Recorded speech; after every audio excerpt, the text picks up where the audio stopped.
Good morning, students. You welcome back in your online English classes. My dear student, today we are going to start a new topic which belongs to a poem. The name of this poem is The Merchant. Merchant meaning is trader, means व्यापारी. जो व्यक्ति व्यापार करता है उसे English में merchant बोलते हैं. The name of the poet of this poem is Rabindranath Tagore. इस मर्चेंट पोएम के कवि जो हैं वो रविंद्रनाथ टैगोर जी हैं. आप जानते हैं बहुत अच्छी तरह से इनके बारे में. ये रविंद्रनाथ टैगोर जी जो है नेशनल एंथम लिखे हैं और इसके साथ साथ इनको जो है नोबेल प्राइज़ भी मिला है लिटरेचर के क्षेत्र में. साहित्य के क्षेत्र में इनको नोबेल प्राइज़ भी मिल चुका था. So my dear student, just I have sent you one PDF of word meaning of this chapter. You have to write this word meaning in your fair copy and along with you have to learn the hard word meaning so that you can understand the explanation of this chapter. Student, today I am just going to explain some paragraph of this poem and tomorrow I will explain the rest paragraph of this poem. So my dear student, listen it carefully. Imagine, mother, that you are to stay at home and I am to travel into strange lands. Imagine that my boat is ready at the landing fully laden. Now think well, mother, before you say what I shall bring for you when I come back. Mother, do you want heaps and heaps of gold? There by the banks of golden streams, fields are full of golden harvest. And in the shade of the forest, both the golden champa flowers drop on the ground. I will gather them all for you in many hundred baskets. In this paragraph, there is a conversation between mother and a son. मतलब एक बेटा है जो व्यापारी है जो अपनी माँ से बातें कर रहा है क्योंकि उसे तुरंत जो है अपने सामान को लेकर के कहीं अन्य प्रदेश में जाना है.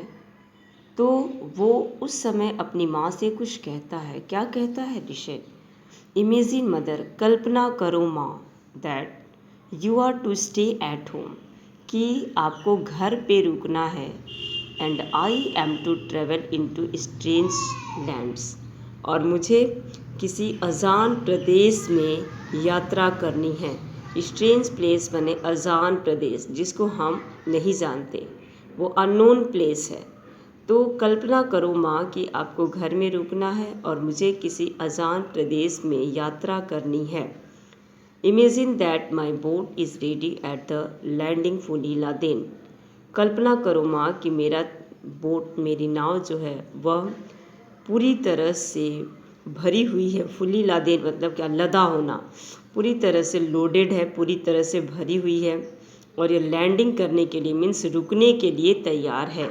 लैंडिंग मीन्स होता है उतराव.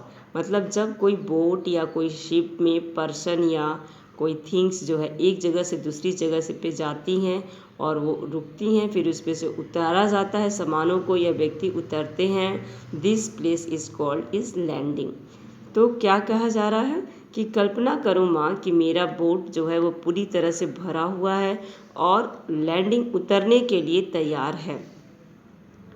Now think well mother before you say what I shall bring for you when I come back. लेकिन माँ, तुम यह पूछने से पहले कि मैं कब वापस आऊँगा, यह पूछने से पहले आप मुझे ये बताइए कि मैं आपके लिए वहाँ से क्या लेकर के आऊँगा. आप पूछने से पहले कि मैं कब वापस आऊँगा, आप मुझे यह बताइए कि वहाँ से मैं आपके लिए क्या चीज़ लेकर के आऊँगा. Mother, do you want हिप्स and हिप्स of gold? हिप्स means होता है बेटा ढेर, सामानों का ढेर। तो क्या आपको ढेर सारा गोल्ड चाहिए, सोना चाहिए?